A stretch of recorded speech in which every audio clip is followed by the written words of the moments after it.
Please be seated.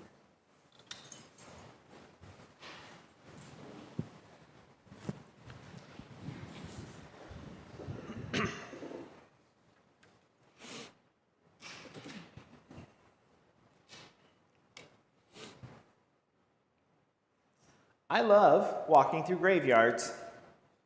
There, I said it. I find them fascinating.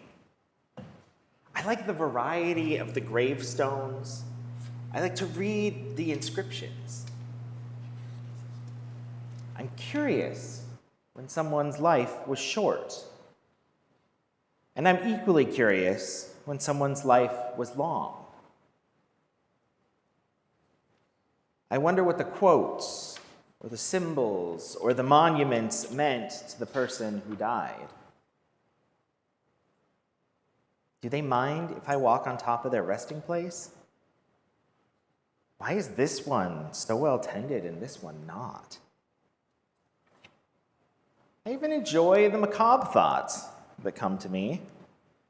I wonder what's in that mausoleum. What does the inside of a crypt look like? They're usually locked, but I'm still curious. I like seeing famous graves, and especially graveyards on hillsides, with chaotic but organized dots of headstones representing generations of people buried there.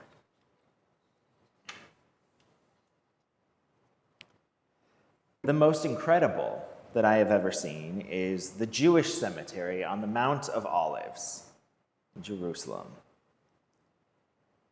From a distance, you can't see anything precise. It just looks like there's a massive swath of white stone on heat-darkened desert earth. But when you get up close, it's even more stunning. Rows upon rows of above-ground tombs and graves, lined up as far as the eye can see in every direction. It's a necropolis, a city of the dead stretching on and on. And each and every single one of those above-ground graves is facing the same direction, toward the Temple Mount, where just across the Kidron Valley lies Jerusalem.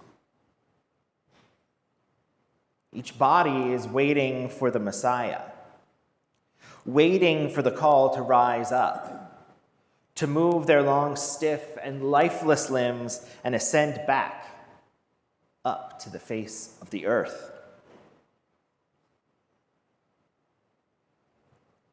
And then to think that in each graveyard, each scattered ash, each box of bones is coming back to life as well, ready to greet the Messiah.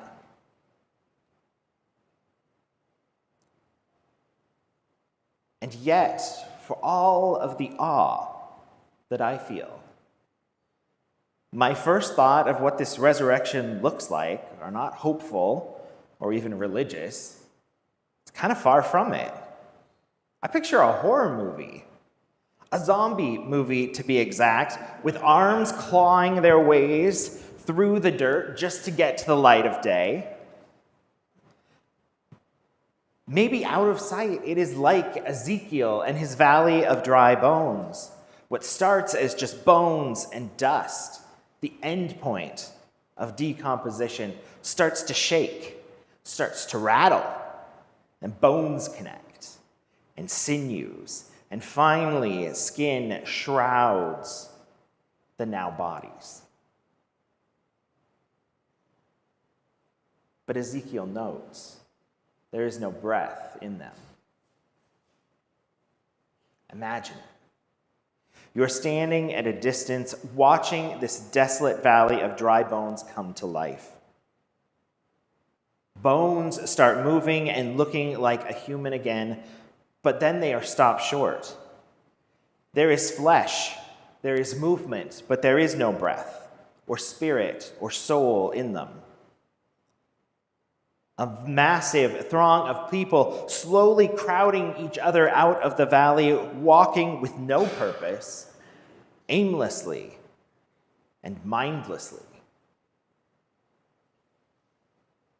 God brings the dead to life.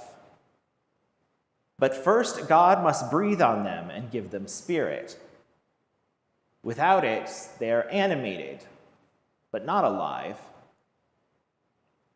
The other word for that is a zombie. You don't have to take my word for it, though.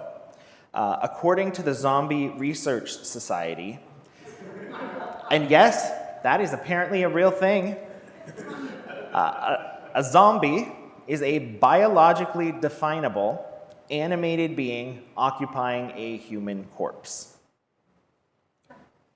Zombies don't think, they don't care, they just act. And they act only for their own desires.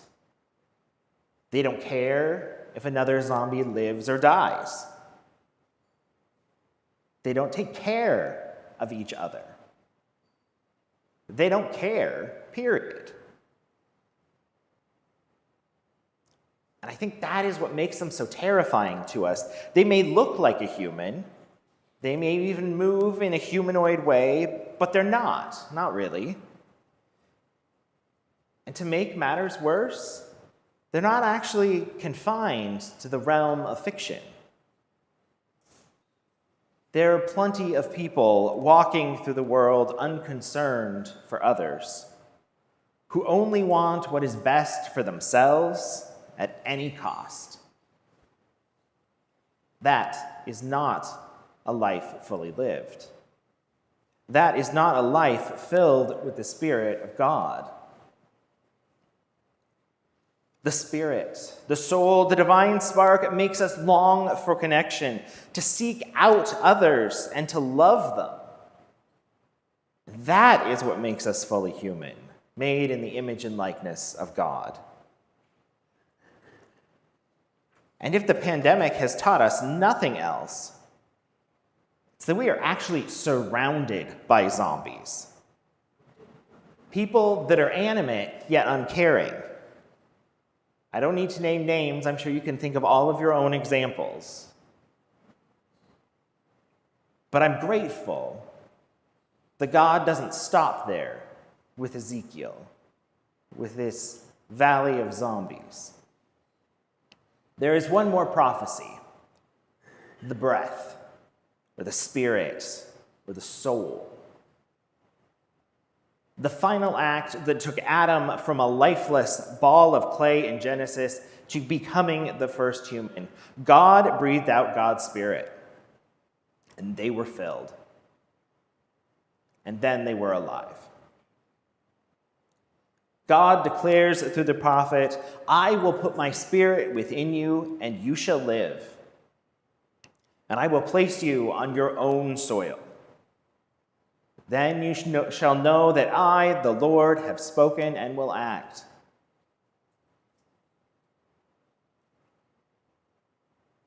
God's there for them. God cares for them.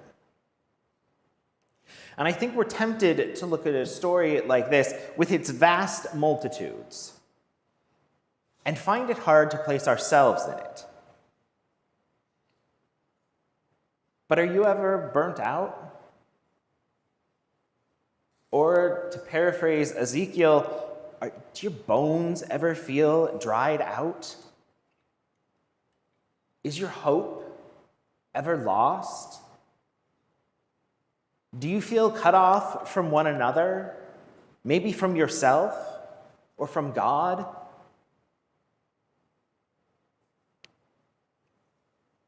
Each of us at some point are those dry bones. And each of us has the potential to become self-centered zombies as well. But we trust that God has other plans. "I will put my Spirit within you, and you shall live." But when? The good news is that we don't have to wait. There's no need for us to wither and die and to be resurrected before we can experience true and full life. We have opportunities to live and love more dearly and fully each and every day. Now, within some traditions of Judaism, there is a tradition to recite a prayer upon waking each day. Why? Because, they would say, each morning we are thankful just to be alive. And we rededicate ourselves to bettering ourselves and our communities. The prayer is often some variation of this. I give thanks to you, living and everlasting God. You have restored my soul, or my breath, with mercy. Great is your faithfulness. Each day, we get a new breath. Each morning, as our unthinking but animate bodies rouse from the darkness of sleep, God breathes a fresh breath into us.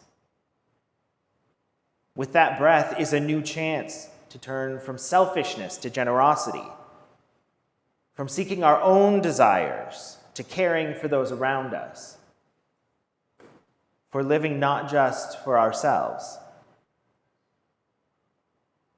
Each day is a new opportunity to truly live. What will you do with that today?